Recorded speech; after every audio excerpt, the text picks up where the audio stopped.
we should be able to finish up our PowerPoint and our study guide. We're going to go and talk a little bit about Japanese history as far as the feudal system goes.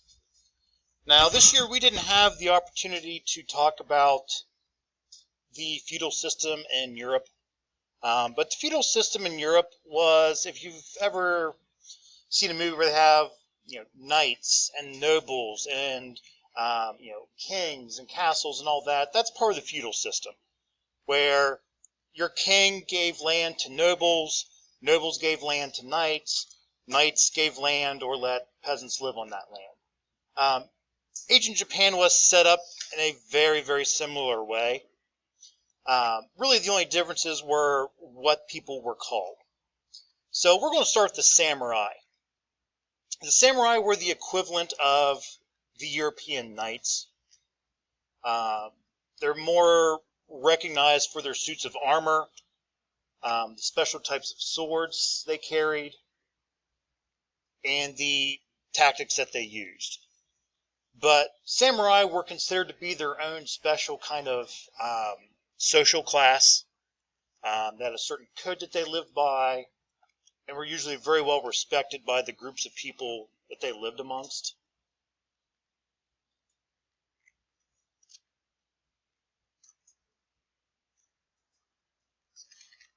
But just like the European knights, the samurai served a particular lord. In this system, the lord was called a Daimyo. But they would provide that Daimyo with their military service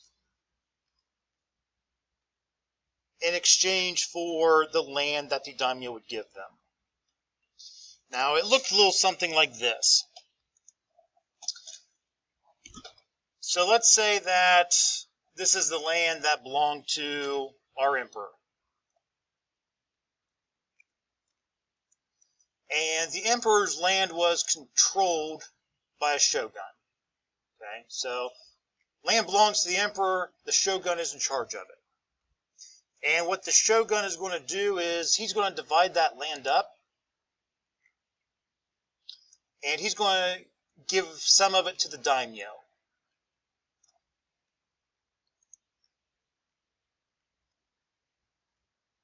So our daimyo are kind of like our wealthy nobles.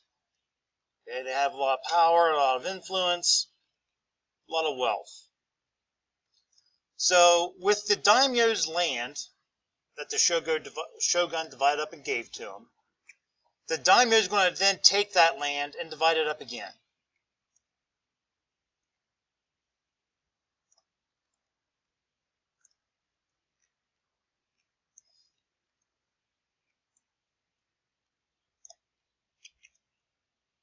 And once the daimyo divides up that land,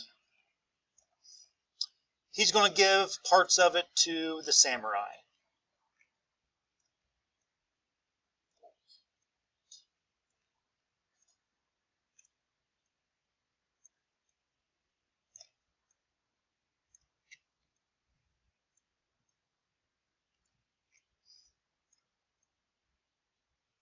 Now, the people that we're talking about here, the shogun, the daimyo, the samurai, that only makes up about 10% of the population.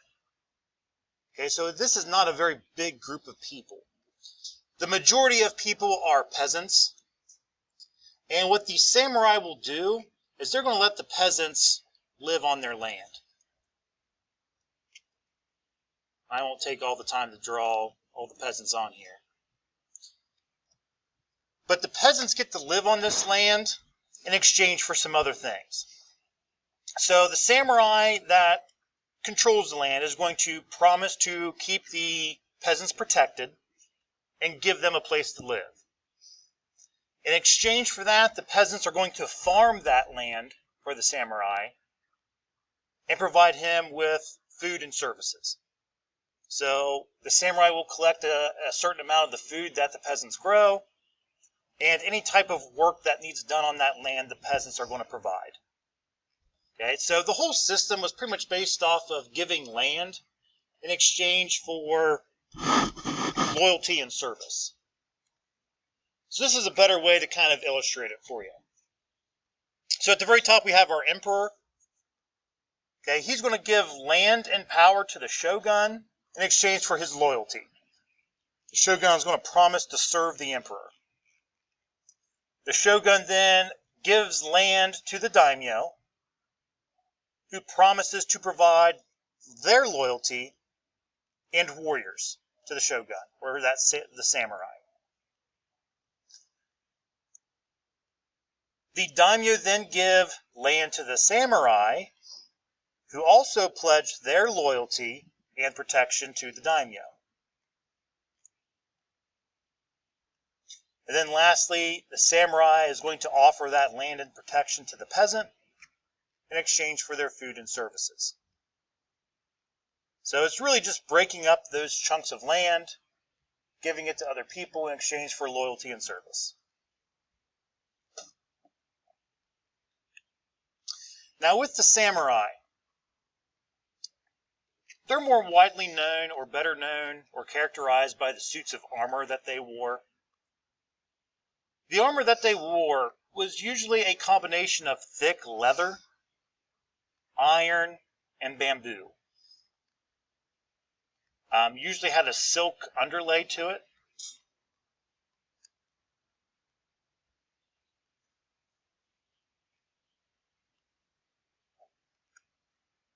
But they also were usually very elaborately designed.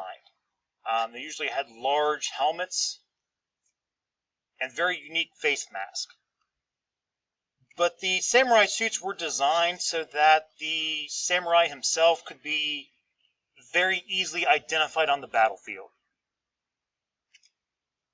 Each suit of armor was usually made by hand, took up to a year to make, and were very, very expensive.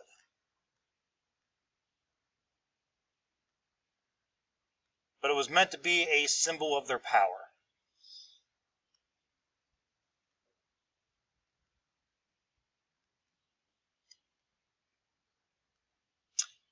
The suits were usually made up of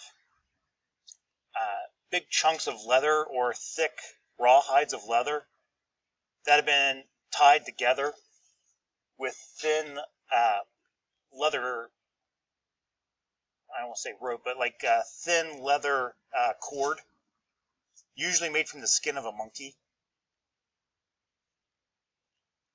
But it was made in such a way that it was meant to be very, very flexible. The samurai did their fighting with swords. Samurai sword fighting usually required to have both hands on the sword at a time, and there was usually very large sweeping motions with it, so they had to be able to move around really well. If you think back to European style metal armor, it was extremely heavy. The knights couldn't really move all that well in it, and it wasn't very flexible. Samurai armor was designed to be flexible. They had to be able to move and fight. Now, it wasn't much lighter than the metal armor that the Europeans wore,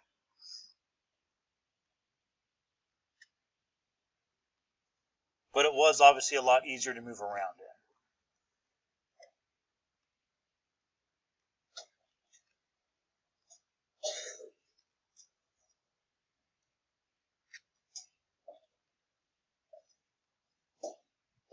Yeah, so this just kind of shows how they would even make armor for their horses.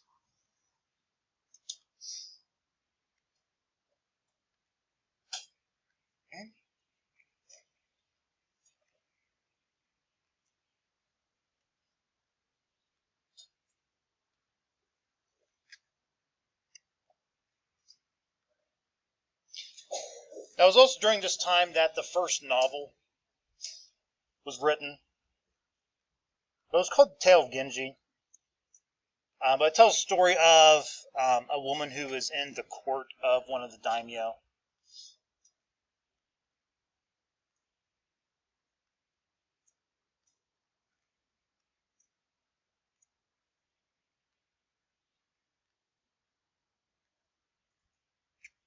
You can still get copies of this.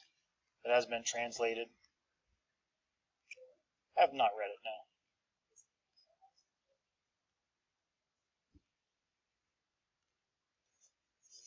Alright, so roughly early 1600s, once the gun makes its way into Japan, that's pretty much going to be the end of the samurai. It was first brought over by Portuguese traders. One of the shoguns gave it to a swordsmith to try to replicate. And roughly 50 years after that, Japan was making more guns than the rest of the world.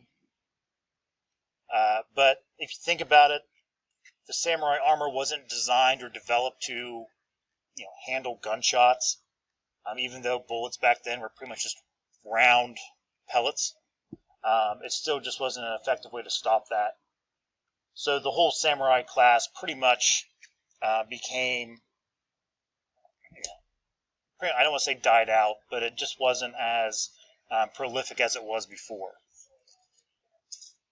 So yeah, for a time the samurai did use guns, but like I said, the whole being its own social class of people, that slowly kind of went away with the gun. But toward the early part of the 1600s, the emperor started to worry about foreigners in Japan. A lot of territories around Japan were starting to get colonized by European countries. If you think about it, the United States, okay, we started off as a colony of Great Britain. Japan was afraid that the same thing would happen to them. A European country would come over and try to turn them into a colony. So in order to prevent that, the emperor kicked all the Christians out of the country, kicked all the foreigners out of the country, and said that any person who was born in Japan that leaves Japan would not be allowed back. If they tried to come back, they'd be put to death. He also bans all trade with Europe and pretty much isolates Japan from the rest of the world. Now there's a positive and a negative to this. The positive is because he does this, or because he does isolate Japan, he does prevent it from becoming a colony. He is able to keep Japan independent. The negative, though, is all the different discoveries and achievements and things that occurred in the rest of the world in that 200 years never found their way to Japan. So a lot of the inventions and things that occurred, in the Middle East and Europe during the Age of Discovery, Japan didn't know about them. If they didn't invent it or create it themselves, it didn't exist. But that lasted for about 200 years. So about the mid-1800s is when that finally stopped, and other people were allowed in.